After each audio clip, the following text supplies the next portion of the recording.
আমাদের প্রত্যেকের মোবাইলে অপ্রয়োজনীয় কিছু অ্যাপস আছে, যে অ্যাপসগুলো আমরা কখনো ব্যবহার করি না।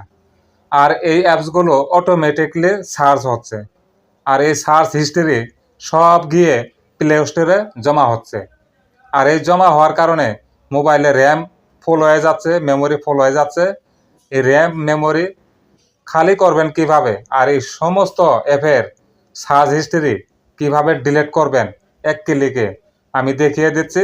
আপনারা প্রতি সপ্তাহে একবার এই সার্চ হিস্ট্রিগুলো ডিলিট করবেন, তাহলে মোবাইলটা ভালো থাকবে, সুপার ফাস্ট কাজ করবে। কিভাবে এই সার্চ হিস্ট্রিগুলো ডিলিট করবেন আমি দেখিয়ে দিচ্ছি, লক্ষ্য করুন আমার মোবাইল স্ক্রিনে। এই সার্চ হিস্ট্রি ডিলিট করার জন্য সর্বপ্রথম আপনাকে প্লে স্টোরে ঢুকতে হবে। এই যে এখানে আছে প্লে স্টোর, এই প্লে স্টোরে ঢুকতে হবে। প্লে স্টোরে ঢোকার পর একটু এই যে উপরে দেখবেন কোণার মধ্যে আপনার প্রোফাইলে যে আইকন আছে, এটাতে ঢুকতে হবে। এই প্রোফাইল আইকনে ঢোকার পর একটু স্ক্রল ডাউন করে নিচে আসবেন। নিচে আসলে দেখবেন এই জায়গায় লেখা আছে সেটিংস। এই সেটিংসে ঢুকবেন। সেটিংসে ক্লিক করার পর এইখানে দেখবেন উপরে লেখা আছে সবার উপরে জেনারেল। জেনারেলে ক্লিক করবেন।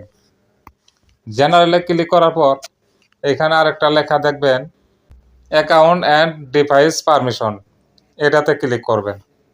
এই যে এটাতে ক্লিক করার পর একটু নিচে আসবেন।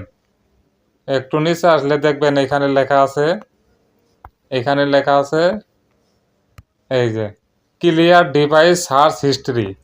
এই যে এটাতে ক্লিক করবেন।